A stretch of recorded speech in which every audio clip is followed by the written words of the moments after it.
Welcome, chess friends. This video is about pawn breakthroughs.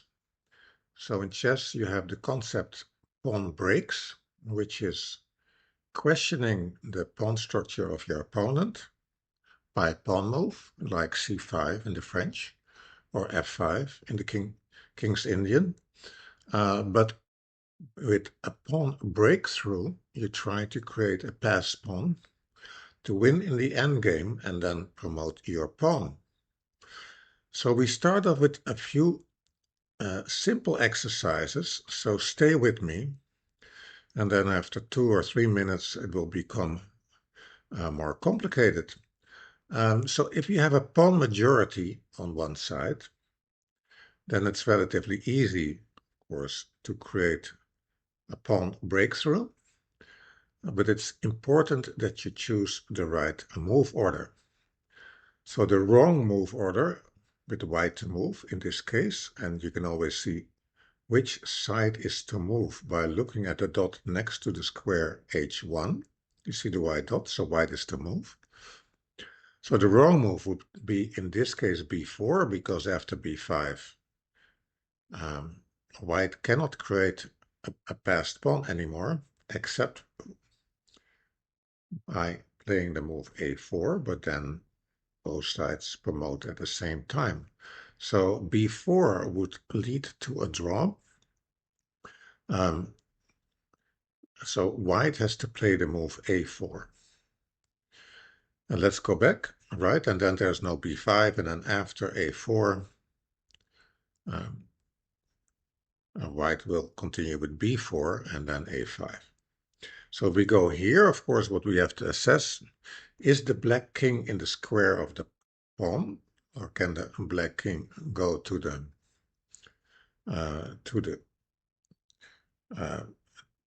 queen side and stop the pawn? Well, the a2 pawn has as the square of the pawn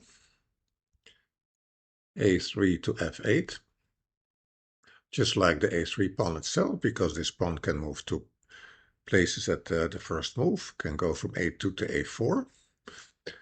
So the king is not in. Of course, white has to spend an additional move on playing b4, so then it becomes comparable to, because of this extra move before, a2 to g8, and we see still that black is not in the square, and with white to move. This is winning for white. So you don't have to calculate every move, but you can conclude this based on the square of the pawn with the additional move b4. So with the pawn majority, it is simple. So let's go to this example, no kings, but this is just to illustrate that the distance to the promotion square is important. So on the left side, right, white plays b6, and then promotes first, while on the right side, that's not the case, and both sides promote on the same time. So the distance to the promotion square is an important characteristic to take into account. Classical example that everyone has seen, and then you play basically with the pawn that black did not play and create a breakthrough. So in this case, after c takes b6, right, the a pawn has not been played on the black side, so we play a6 and we create a breakthrough like this. So those were the easy examples. This one is the first one that becomes a little bit more interesting. So it would be good if you want to do some active learning to stop the video and think about how do I create a breakthrough here. And there's only one way. So after g5, right, f takes g5, f takes g5, black plays h5, and there is no breakthrough. So the way to do is to play h5 first, and then after king b7, and then to continue g5, and white has a breakthrough. So those were the two classical examples. the introduction. In the previous two examples, the king didn't play a role. So things become more complicated if we have to take into account the defensive capabilities of the kings in this case. So, of course, you can create a passed pawn by playing the move g6, but the black king steps into the square of the pawn and is able to prevent the promotion. So white has to reverse the move order and play h6 first, right? So now the king cannot go to f6 and step into the square, and after king e6, king f6. Now no g7, but we play g takes h7, and white is winning. So let's go to the next example. So this one is interesting. Black's king cannot help with the promotion because the black king is tied to the defense of the b5 pawn. And the white king looks very close. And the crucial element, of course, here is that black would like to promote their h-pawn. So stop the video for a moment and think about how to create the passed pawn from the black side. Black is to move, like you see next to the square h1. So this is the way, f3, and g takes f3, and now g3, h takes g3, and now h3, and the king is too far away. h3 immediately would be a mistake, because now the king is in the square of the pawn on g3. Interestingly enough, right, let's go back, and we can ask ourselves the question, what does white play to make a draw in this position if white was to move? And so king e4 would be again a big mistake, because right, it looks very active to attack the pawn on f4, but there's still the same breakthrough. So white has to be careful and first play king e2, right, and approach the pawns from this side. And now it becomes, you could say, a bit of a race. So king you see, right, if the black king will be back on time, assuming that white is able to capture the pawns on the king side and get one passed pawn themselves. So king d7, right? So how does white break up this pawn structure? h3, g takes h3, g takes h3, king c7, king f3, king b6, king takes f4, king takes b5, right? And now, of course, the critical thing is white wins if he can capture the pawn and get the king to g7 or g8. Those are the key squares for the rook pawn. And so the corresponding defensive key squares are those. And this, of course, assumes that black cannot capture the pawn while it is running up the h file. So king g4, king c6, king takes h4, king d7, and we see that black is just in time, and it is a draw. So very interesting example, and we see that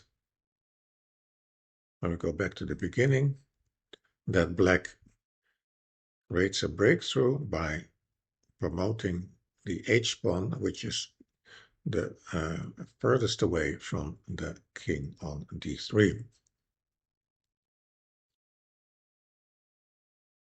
So this is about defending. So again, there's no kings, but we do this deliberately because we first ask ourselves the question, right? So black would like to prevent white from creating a breakthrough, but in order to find a defense, we first have to ask ourselves the question, what is the threat of white here? How would white create a breakthrough? And the breakthrough that white would like to create is by b5, and then follow up with a5, and then after b takes a5, play b6. So that is the threat by white. And so often in pawn endings, when you see a threat by your opponent, right? In this case, it was the move b5. In order to defend against the threat, we have to play the threat ourselves. So b5, right? And after a takes b5, b6, the breakthrough is no longer there. So this is the first example. And the second example is actually even more critical because this happens a lot in the examples and in games. So first you have to ask yourself, right? Black has to defend against the breakthrough. We have to ask ourselves, how can white create a breakthrough in this position? A lot of players would go f5, right? It's just right, because they hope that black will take, and then there's a 3 against 2 pawns, a pawn majority, it makes it easy. But then black makes a draw by the move e6. So f5 would be a common mistake, incorrect. So again, white has to reverse the move order and start with e6 to create a breakthrough, and then after f takes e6, play the move f5, e takes f5, g takes f5, g takes f5, and g6, and white is winning. So again, applying the same principle that we had in the first example, now that we know the threat of white is that is to play e6, we know how to defend against the threat by playing it ourselves, which is the move e6 by black in this case. So that is the right move for black to defend against this breakthrough. Yes, so let's now go to this example. So you can see white has a pawn majority, but black threatens to win the pawn on a6 by playing king b6, king takes a6. And how to continue here. And this is interesting. So it is about shielding off the black king. And you can do that by playing here the move c5. And after d takes c5, suddenly white has 2 passes. And black is too late by 1 move. So shielding of the king is also a way, and in this case, right, it's also after the move c5. The black king can no longer move. This is this configuration of 2 pawns at a knight's distance that we learned about in step 3 plus. So the a6 pawn is taking the b7 square away, the c5 pawn is taking the b6 square away, and if this king steps back to d7, then there's a7 and promotion. So this king cannot move, cannot go to b5, a7, cannot go to d7, a7, and after d5, white plays the simple move king d3, and now, black can give up the pawn, but it's running out of moves and soon has to play their king and allow the promotion of the pawn. So this is to shield off the black king. And it was actually interesting. So this is step 5. And we have, when you go to the square of the pawn in step 3 plus, there's one exercise. And it's, I think it's a beautiful exercise. So let's go back to the beginning. So now you have seen this schematic exercise in the instruction of step 5. And we go to step 3 plus, and we see the same kind of schematic position occur here. And a lot of players, right, when they're, of course, in this position, they say, well, I'm going to bring my king to the pawn on f7 and promote my e-pawn. And black has to first attend the a6 pawn, and then it's too late to defend against the promotion of the e-pawn. So that's often an idea that um, that white players have in this position, but as you can see, in the end, both sides promote at the same time, and this is an equal position. But now that we've seen, of course, this example, the scheme in step 5, we know how to play this by playing d4, and after c takes d4, c5. We have the construction that we're looking for, that the black king cannot move, and it's also, if you spend a little bit more time, you can see that those pawns are actually being captured over time by the white king, and then white wins again. So this was step 3 plus, and it's more an elaborate example than the schematic position that we had in the instruction of step 5. So this is the final one from the instruction in step 5. Black to create a breakthrough. Would be really good to stop the video and try to figure this out. Of course, there are 2 moves to break, f4 and h4, and you have to find the right one. So welcome back. And so after h4, right, white has to capture because the threat is h3, f4, and now again we see this defense by white, g3.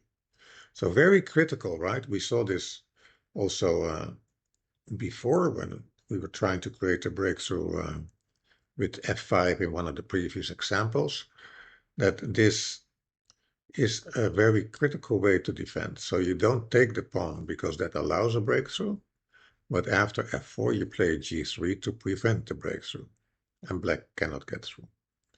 So the correct solution is here to play f4, and then after e takes f4, and then h4, then g3, and then we have a promote, and even moving the king after f4, right? Imagine that king d6 is played again, h4 is coming with the threat of h3, so they have to take, and now g3, f takes g3 and f3, and black promotes.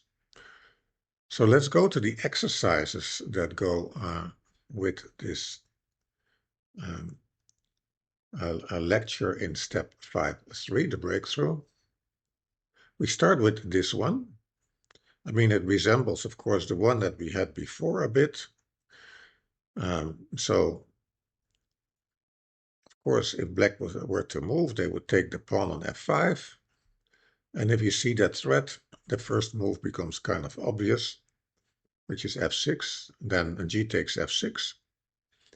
And now we have to think about how to continue.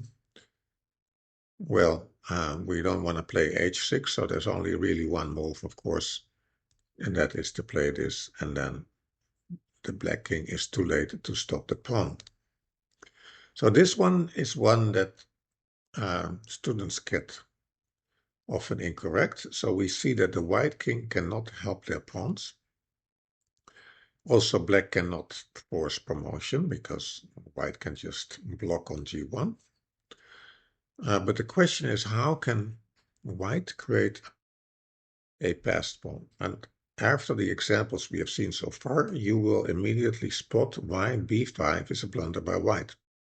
Because you have seen this defense by black now 2 times. And by now, it should be, you should have a good understanding and be able to apply that idea to this position. So black is not going to capture on b5, but is going to play the move c6, and black is winning. And the same actually applies if If white is too slow and plays c4, then also c6, preventing the breakthrough, right? So you can see that if you have like a double pawn, like you would have in the exchange variation of the Ruy Lopez, you cannot create a breakthrough except under very special circumstances. Now that we've seen the refutation of these two moves, it's not so surprising that white has to start with c6, taking that threat that black has, the defensive threat, c6, out of the position. And you can see that white is able to create a breakthrough and the black king is too late. So let's go to this example. So the question is here, right? How to continue for white. And this is again an example of shielding of the black king. Of course, h5 doesn't make sense because the pawn just takes it. d7 doesn't make sense because the king goes to e7. And after d7, king d7, f5. Black just takes the pawn on d7. So again, we get to this setup where there's two pawns at a knight's distance, where this f5 pawn is taking away the square on e6, and this d6 pawn is taking away the square on e7. And of course, black can play a5, but it doesn't change the structure of the position. And now white has two passed pawns, and the black king gets torn apart between the two passes. This one is also one that often students get incorrect, so stop the video and try to solve it for yourself, right? So this is like a pawn race, but the question is, does it matter how black starts, right? Would you start with h4? I mean, that's the most direct way to create a passed pawn, or do you start in a different way? And a lot of students, right, they would play here h4, and then after g takes h4, right? If in this case this is being played, we end up with this position, and this is a draw because this one pawn is not enough, and white has too many checks. Then, of course, they say, well, I had an idea, and that is to push this pawn, because then I promote with check on g1, so that gains a tempo. So the idea is to run this pawn down, and then if this pawn is on d7, then I have a check, and then I can win the game. And which would be true, right, if in this case white continued with the same plan. So this would indeed be winning for black. But let's go back after g4. White can also play this move, h5, right? So always verify whether you really consider the strongest move of your opponent. And now there's no check and both promote at the same time. So h4 is interesting, and a lot of players, I think, they overlook, you could say, right, they expect here d5 winning, but they overlook the possibility of h5 and with a draw. So g4, to start with g4, and then there is no running with the h-pawn for white, so we get back to the old variation. And in this case, black promotes, and now this is a winning position because black has two pawns, and over time can hide with the king and support the promotion of the pawns.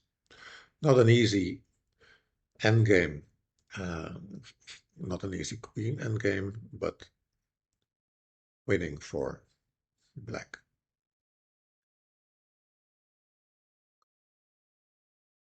So can you create a breakthrough in this position? Of course, taking on f5 would be bad, and black is winning. We go back. It leaves us basically with only one move. And now d5. And what is of course critical, that after e takes d5, e takes f5, it is a pawn race. But white wins because white promotes with check. So this looks more at a classical example. How to create a breakthrough. The white king cannot help again because it is tied to the pawn on b4. The black king is relatively close. Of course, it looks like there are only two pawn moves to try. After g5, e takes f5. There's no breakthrough anymore, right? Because after g6, the king is close enough to the e-pawn. So g5, right? It would be important not to take with this pawn, because in that case, suddenly everything would work. But after g5,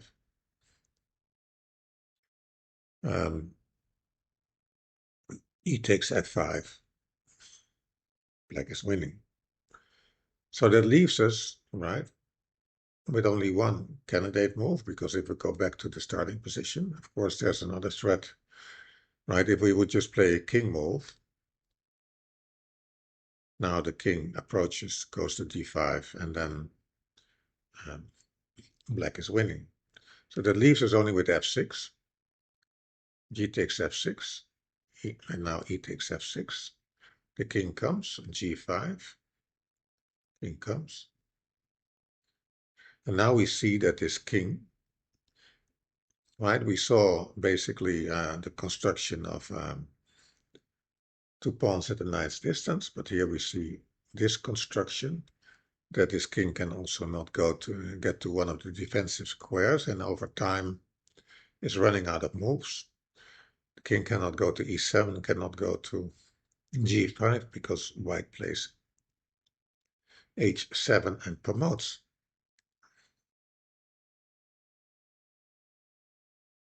In this example, how does white create a breakthrough?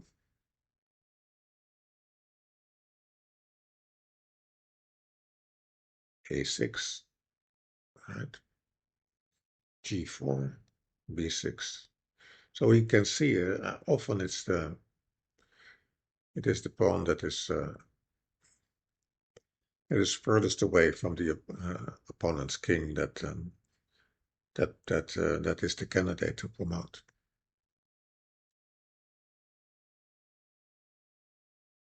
Another classical example, right? It looks a bit like the final example that we had in the instruction. This is one of the puzzles, how to create a breakthrough.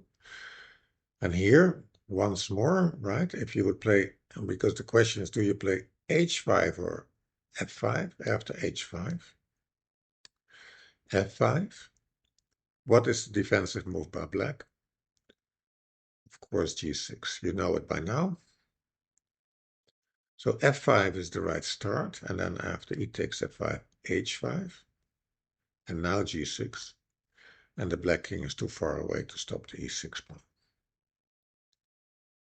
Final example. This one is kind of complicated, often also done incorrectly.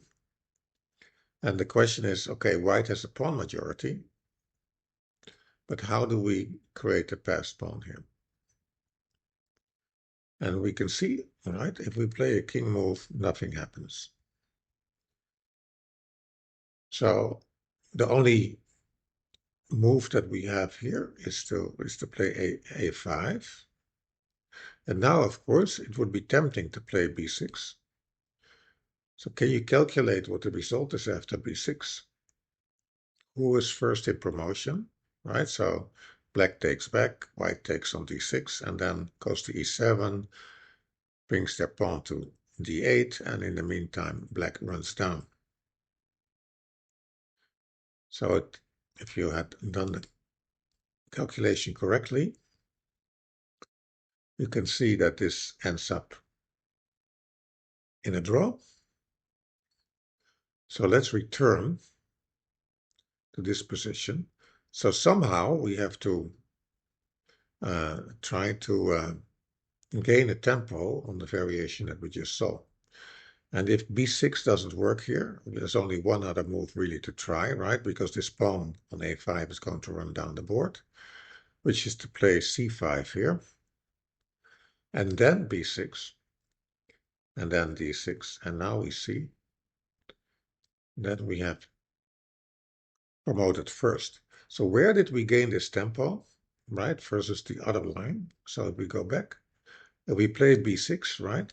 We've spent one move taking with the king on d6.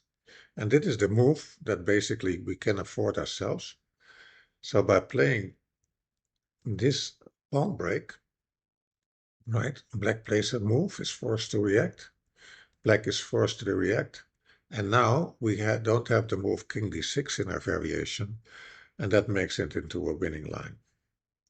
So that's it on pawn breakthroughs. I hope you enjoyed this video. It was pretty straightforward, but it's an important technique to understand well and to be able to apply in your chess games and to be able to assess positions and to see if this breakthrough assists before you go into a certain pawn ending. Thank you. I hope you subscribe and hope to see you again.